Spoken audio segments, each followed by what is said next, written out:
dear students, welcome to the mathematics class.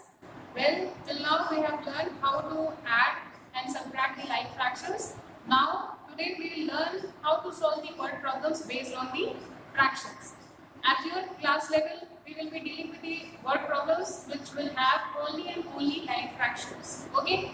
So here we have started. Let's start with one of the example. In this example, the question is saying that a container has 17/19 liters of petrol. If 5/19 liters of petrol is used, how much petrol is left? Question आपको बोल रहा है कि अगर एक ना fraction 17/19 litre of petrol एक container में है और 5/19 लीटर ऑफ पेट्रोल यूज हो चुका है, तो कितना पेट्रोल बचा होगा? Right? Now because this is the word problem, so we need to write the statements, है ना? So what would be the statement? Petrol in container में पेट्रोल कितना है? 17/19 liters. Then petrol use कितना यूज हो चुका था? क्वेश्चन के according 5/19 liters and remaining petrol कितने ढूंढेंगे फिर हम? क्वेश्चन में क्या पूछा? How much petrol is left? मतलब कितना बचा है? आप लिख सकते हैं left out पेट्रोल या फिर remaining पेट्रोल. ओके? तो यहाँ पे क्या आएगा? जो बड़ा वाला फ्रैक्शन है, मतलब जिसका न्यूमरेटर बड़ा है, उससे आप छोटे वाले न्यूमरेटर को माइनस कर देंगे. ठीक है? Mean 17/19 minus 5/19 is equal to करके आपने लाइन खींचा, दोनों कॉमन है. लाइन फ्रैक्शन से इसलिए सेम डिनोमिनेटर होगा 19, then 17 minus 5 will give you 12. ठीक है? फाइनल आपको क्या मिला? 12/19 liters. Now because this is the word problem, so you need to write the therefore statement. That is 12/19 liters of petrol is used, or sorry is left out. Means used कितना हुआ था? 5/19 और कितना बचा? 12/19 liters. ठीक है? I hope आपके लिए word problems को solve करना is just easy as it was in the subtraction chapter. ठीक है?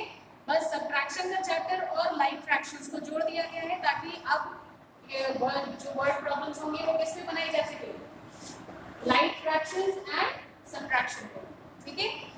तो चलिए वीडियो को पॉज करके इसको उतार लीजिए जल्दी से. Okay, I hope students you must have paused the video and have copied the example. So let's now continue towards the exercise 8.8. Here the question is saying, first question of your book is saying, Pooja bought 2 pieces of ribbon measuring 1/4 meter and 2/4 meter. How much ribbon did she buy?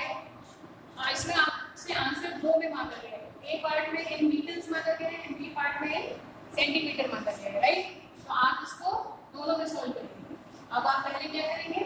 सबसे पहले आपको total पूछा गया how much ribbon, तो आप करेंगे क्या? Add करेंगे. Right? So what you will write? Length of first ribbon कितना है? 1/4 मीटर. ठीक है? And then length of second ribbon is equal to 2/4 metre. अब टोटल लेंथ. ठीक है? टोटल लेंथ आप कैसे निकालेंगे? Total length is equal to 1/4 plus 2/4. ठीक है? जब आप यहाँ पे फाइनल एडिशन कर रहे हैं सबट्रैक्शन को भी, तो आप यहाँ पे उनकी यूनिट्स नहीं लिखेंगे. ठीक है? Only like fractions is much enough. तो अब यहाँ पे दोनों सेम डिनोमिनेटर है, तो 4 1 plus 2 that will give you 3/4. और आंसर किस में है? ये दोनों मीटर्स में, तो आप यहाँ पे मीटर में लिखेंगे. ठीक है? तो ये तो पहला पार्ट हो गया. टोटल लेंथ यहाँ पे क्या लिखेंगे? इन मीटर ब्रैकेट में लिखेंगे. ठीक है? And B part in centimetre. क्या होगा? सेंटीमीटर में कैसे करेंगे? आपको क्या पता है? मीटर मतलब 1 मीटर में कितना सेंटीमीटर होता है? सॉरी, 1 मीटर में 100 सेंटीमीटर होता है ना? अगर 1 मीटर में 100 सेंटीमीटर होता है, मैं इसको यहाँ पे स्पेस लिया, मैं यहाँ पे कर रही हूँ 1. आप इसके नीचे इधर वाला मैटर को कॉपी करेंगे. ठीक है? इसके नीचे मैंने जैसे लाइन ड्रॉ की है, आप वैसे नहीं बल्कि उसी के नीचे नीचे उतारते जाइएगा. ठीक है? 1 metre is equal to 100 centimetre. So 3/4 metre is equal to 3/4 into 100 centimetre. ठीक है? और क्या हुआ? आप देखिए यहाँ पे आप क्या लिख सकते हैं 300/4 सेंटीमीटर, राइट। ये आप लिख सकते हैं।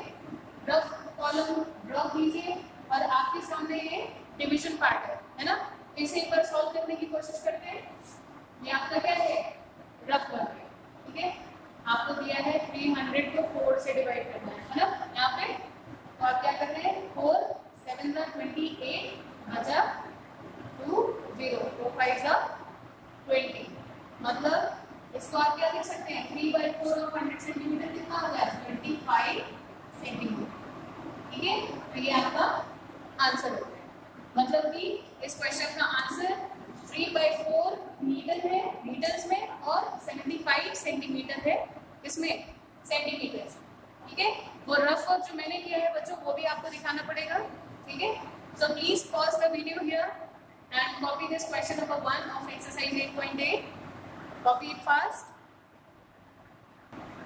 Okay students, coming to the next question. If 1 meter cloth costs rupees 100, how much will 3/4 meter cost? Simply बोला गया है कि अगर 1 मीटर कपड़े का दाम 100 रुपए है तो 3/4 मीटर का दाम कितना होगा। तो सिंपल बोल सकते हैं यहाँ पे the cost of 1 meter cloth क्या लिखेंगे ₹100, ठीक है।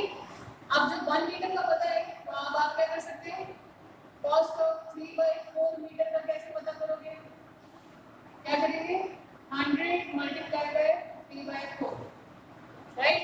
एक का पता है, अब एक से ज्यादा एक का कम किसी का भी पूछिए तो आपको ऑटोमेटिकली आंसर बता देगा, ठीक है। तो आप चलिए वही चीज एकदम सिमिलर क्वेश्चन है जैसे आपने क्वेश्चन नंबर 1 किया था पहले, ऑलमोस्ट वैसे ही क्वेश्चन है। देखिए जब उसमें सेंटीमीटर में निकाला था लगभग वही आंसर जो सेंटीमीटर में आया था वो इसका कॉस्ट आया है ना।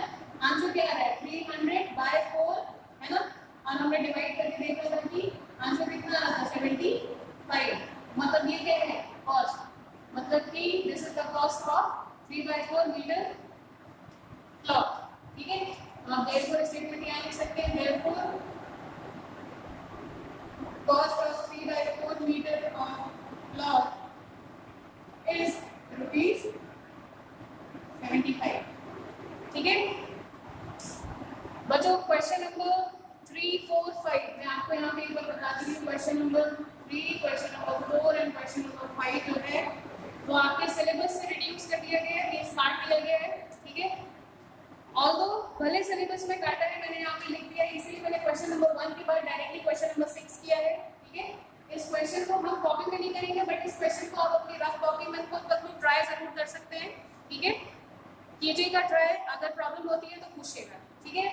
टिल देन क्वेश्चन नंबर 6 को कॉपी कीजिए जल्दी से, वीडियो को पॉज कीजिए और कॉपी कीजिए। Okay students, going towards the last question of this exercise as classwork. Question is saying find the difference of 1/4 of 8,000 and 1/3 of 9,000, ठीक है। तो सबसे पहले तो आपको कुछ चीज जैसे फेमिलियर है 1/4 एक फ्रैक्शन है, राइट, और यहाँ पे 8,000, ठीक है। यहाँ पे 1/3 और यहाँ पे 9,000।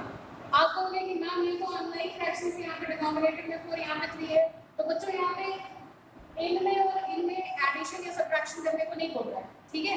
आपको पहले 1/4 ऑफ 8,000 निकालना है, ठीक। मैंने आपको पहले भी बताया है कि 1/4 ऑफ 8,000 जब भी बोला जाए आपको कहीं में भी ऑफ लिखे दो नंबर्स के बीच में अगर आपको ऑफ दिख रहा है तो आप उसे क्या समझेंगे मल्टीप्लिकेशन साइन 1/4 मल्टीप्लाई बाय 8,000, ठीक है। मतलब आपके सामने क्या है 1 × 8,000 कितना होता है 8,000/4, राइट। अब देखिए अब ये दोनों नंबर इवन है, ठीक है, और 4 के टेबल में 4 जाता है और 4 के टेबल में 8 भी जाता है, तो हम क्या करेंगे दोनों नंबर को 4 से डिवाइड कर देंगे, ठीक है। क्या मिला आपको 8,000 को 4 से डिवाइड किया तो 4 2 8 और 0 0 0 अपॉन 4 - 4, मतलब आंसर क्या आ रहा है 2,000, ठीक है। अब ये चीज आपको अपनी कॉपी में लेफ्ट साइड करना है, फिर बीचों बीच लाइन कीजिए और यहाँ पे 1/3 ऑफ 9,000 निकालते हैं, 1/3 ऑफ 9,000, ठीक। मतलब 1/3 तो कॉपी किया, ऑफ का मतलब इनटू एंड 9,000। अब 1 × 9,000 कितना होता है 9,000/3, ठीक है। यहाँ पे भी आपको ये दिख रहा है कि 3 के टेबल में 3 भी जाता है, 3 के टेबल डिवाइडेड बाय 3 कर दीजिए, इसको भी डिवाइडेड बाय 3 कर दीजिए। ध्यान दीजिएगा कि जिस नंबर से हम डिनोमिनेटर को सॉल्व कर रहे हैं उसी नंबर से हम न्यूमरेटर को भी सॉल्व करेंगे, डिवाइड करेंगे। आंसर क्या मिला? 3000 अपॉन 1 दैट इज 3000। ठीक है, अब देखिए, अब फाइनली आप यहाँ पे डिफरेंस बोल सकते हैं। डिफरेंस क्या होगा? दैट इज 3000 माइनस 2000, कितना मिला? 1000। ठीक है, ये आपका फाइनल आंसर यही पे हो जाएगा, इसमें कोई स्टेटमेंट लिखने की जरूरत नहीं है।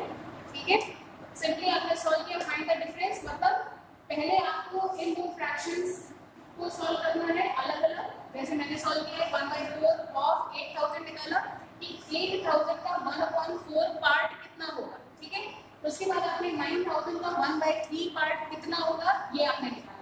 ठीक है, दोनों के जो आपके सामने आंसर आए 2000 और 3000, इसका डिफरेंस निकाला। डिफरेंस निकालने में बच्चों हमेशा बड़े नंबर से छोटे नंबर को माइनस करेंगे, 3000 माइनस 2000, और फाइनल आंसर क्या मिल रहा है आपको? 1000। ठीक है, फाइनली आपकी क्लास को यहाँ पे खत्म हो जाता है। I am just writing the homework here. ठीक, होमवर्क में आप क्या करेंगे? डू एक्सरसाइज 8.8 क्वेश्चन नंबर 1 हम कर चुके थे। क्वेश्चन नंबर 2 3, 4, 5 कटा है, 6 and 7 हमने किया है। आप 8 and 9 इन फेयर कॉपी। ठीक है, आपको ये चीज अपनी फेयर कॉपी में ही करना है। ठीक है बच्चों, so just pause the video here, copy them down. ठीक है, and till our next class, be safe, be healthy and keep learning. Thank you.